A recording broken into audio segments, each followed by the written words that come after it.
My name is Chagulanyi Sentamo. For the record, Bobi Wine is just a nickname. Many times I go back to the time when I adopted the name Bobi Wine, because Bobby comes from Robert. Robert is my Christian name. I honestly up to now don't know what Robert means, but that's my name. And it changed from Robert to Bob. Well, I knew that Bob and Robert were the same, but Bob was fancier, because when I was growing up, after learning that Robert means Bob, I chose Bob because Bob Marley was Robert as well. That name I got from my mother. I was named in 1982 when I was born, after one then great African revolutionary called Robert Mugabe. Yeah. When I was at school,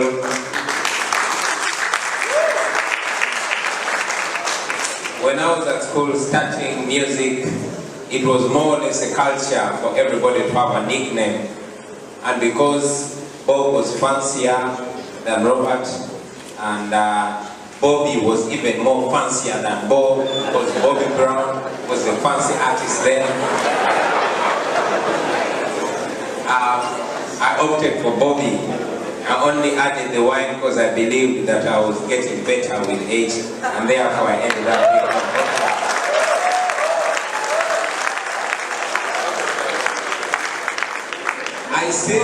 I still feel the regret, because if I knew that I would grow up to be a proud African, I would probably choose a nickname that sounds more African.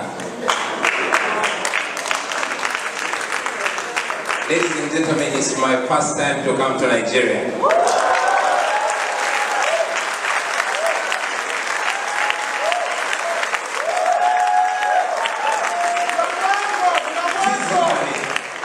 Physically, my soul and heart has always been in Nigeria. My thoughts and beliefs, and indeed confidence, has been in a great way shaped by what I learned from Nigeria. I grew up reading books from the great Chinua Achebe,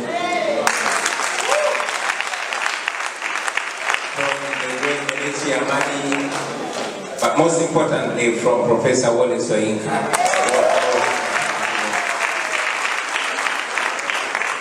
And not only me, ladies and gentlemen, but my generation in Uganda and in East Africa has been shaped by the confidence and vibe that we get from Nigeria. You guys should clap for yourselves.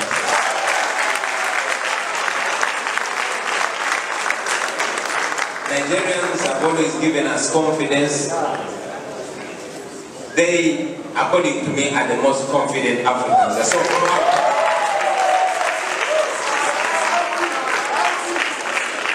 And if I was speaking to you back in the day before these borders were drawn in our beautiful continent, I would be confident enough to claim that I'm a Nigerian too. That said, ladies and gentlemen, I could not be prouder for the reason that brings me to Nigeria. We are here to celebrate the life and times of a great African son. Ladies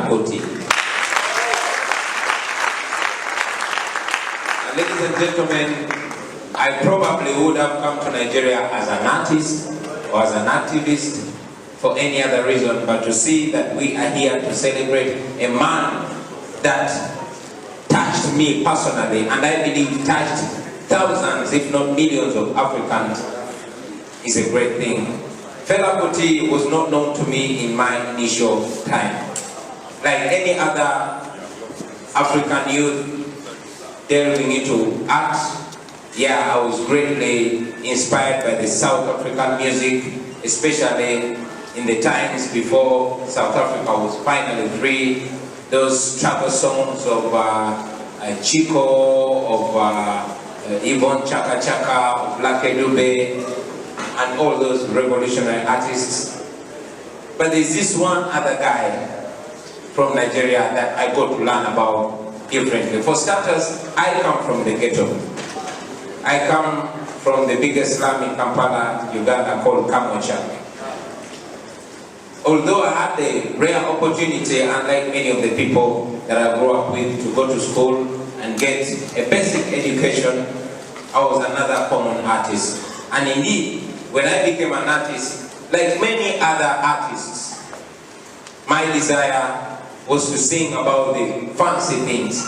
So my music started out as, building ghetto confidence. This ghetto is bigger than that ghetto. Oh, we're stronger, we can win that group in a fight. Oh, we are singing about the booty of the girls, and we're singing about the parties and so on and so forth.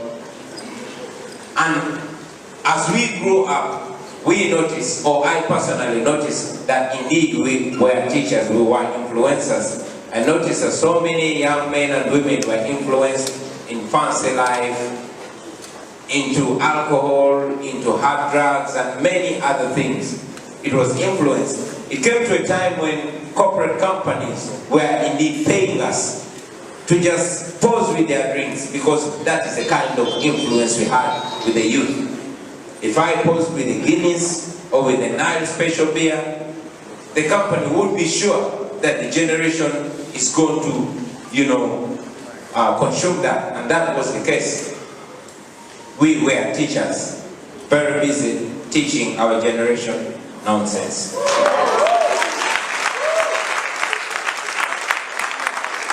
Like I said, it's either by mistake or deliberate that artists or activists that tend to teach what is not beneficial for the status quo are not promoted. I did not learn about Fela Kuti from mainstream media. I never watched any of his videos on national TV, and I never heard his music on national radio. It is just a friend that told me about Fela Kuti, and when I went on researching about him, it blew my mind, ladies and gentlemen. So, 10 years ago, I personally took a decision to change the genre of my music from entertainment to edutainment. We call it edutainment, one, because music was a very influential and effective mode of communication.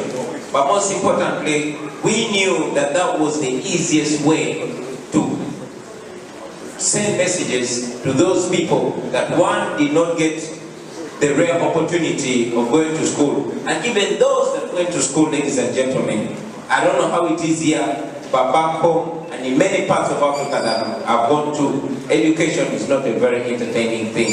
And many young men and women are actually forced to learn the things they learn at school.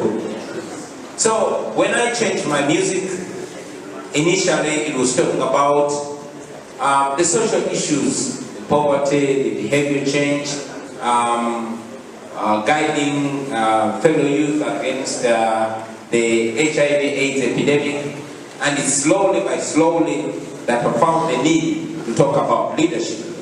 And again, coming back to Nigeria, ladies and gentlemen, there's one interview that I read when the great Chinua Achebe was asked what the problem of Nigeria was back in the 80s.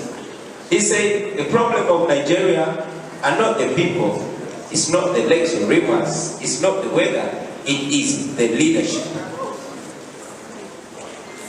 It got into me, and I probed deeper into the leadership that we were having. And indeed, that question was alive, that the answer was alive, and it continues to be alive where I come from, in particular, in Uganda. The leadership.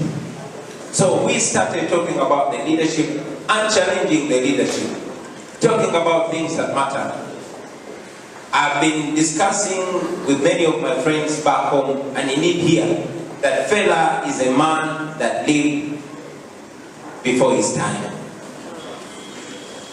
I wish we had a Fela today, or many other Felas today, because this is a guy that lived when there was no social media, when there was no internet, in a time when it was very, very, very easy to silence a strong critical voice like Fela.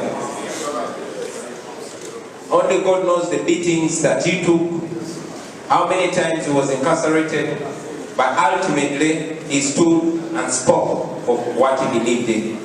So today here we are, ladies and gentlemen.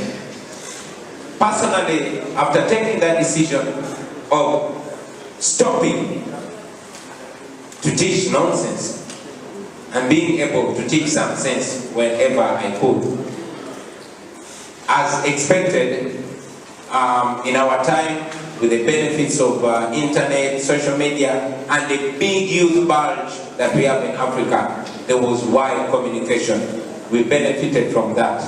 Needless to say, the powers that be were not asleep to that. As I speak now, there's been so many benefits to me and those that think like me, having emulated fair. But yes, many, many disadvantages as well. As we speak today, my music is banned in my country. My concerts are abolished in my country. And yes, my public appearances are abolished in my country. We cannot meet, I cannot be able to address people in my own country as I'm doing here. Why? Because I'm an artist that is using music to communicate to the brains of the people.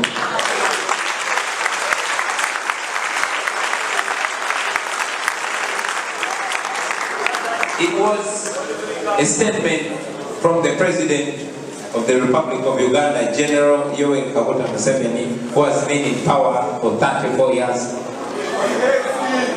that I should not mix politics with music. But interestingly, we have a president that, as we speak, is in studio right now recording an album. Why? Because it has been realized that music is the most powerful means of communication. In 2016, I was offered 500 million shillings, that's $200,000, to join a big list of artists that were singing praises for the president. Now, that money is not given to professors. That money is not given to any high-ranking person in our country. Why? Because much as they have the degrees, more degrees than a thermometer, much as they have the perceived credibility, the regime knows that indeed it is art and music that has that power to communicate. So coming back to the thing, teacher don't teach me nonsense. You realize that yes, sometimes it's out of fear, sometimes it's out of ignorance, and many times it's deliberate for us as teachers to be teaching nonsense. However, it's important for not just the artists from other parts of Africa, but even in Nigeria today, to make sure they are not teachers continuously teaching nonsense. We know that our people listen to us. We know that as artists, we are listened to by very, very many people. People listen to us. Some of them, actually most of them, pay to listen to us. That's a big, big blessing. It has been widely said that we as Africans have not embraced the culture of reading to the levels we should. We have been ridiculed so many times, but again, nobody can say that African art has not been effective enough. So it is my hope and desire that we, the would-be fellas of this generation, continue the belief that the great fella Kuti had. Here we are, ladies and gentlemen, celebrating a man that gave up on personal aggrandizement. We are celebrating a man who we know did not use his music to only, sing about parties, to sing about the good things that were happening, but to criticize those that hold the power on our behalf. And yes, learning from the great Professor Wole Soyinka, who one time said that the greatest threat to freedom is failure to criticize. I want to request on this platform my fellow artists, particularly the artists, to remember that they have an uncomparable power in their hands, in their mouth, to send out messages out there, to continue with the cause that was started by our fathers, by our inspirations, people like Fela Kuti, people like Bob Marley, and many other people. But most importantly, a man called Fela Kuti, who did not miss his words. We know that it's challenging to question the status quo. And we know that it's very rewarding to hope no with the status quo. But again, for those among us who doubt whether or not it's possible, we have an example that lived in the same space that we're living today. And his name was Fela Anikulapo Kuti. So while we celebrate him, may we tap into his braveness. May his spirit, which as an African man, I believe is still alive among us today. May all of us go back to our destination with at least a little bit of Fela Kuti. And I believe that if that spirit doesn't die, then many, many more Felas will be born in this generation and after all.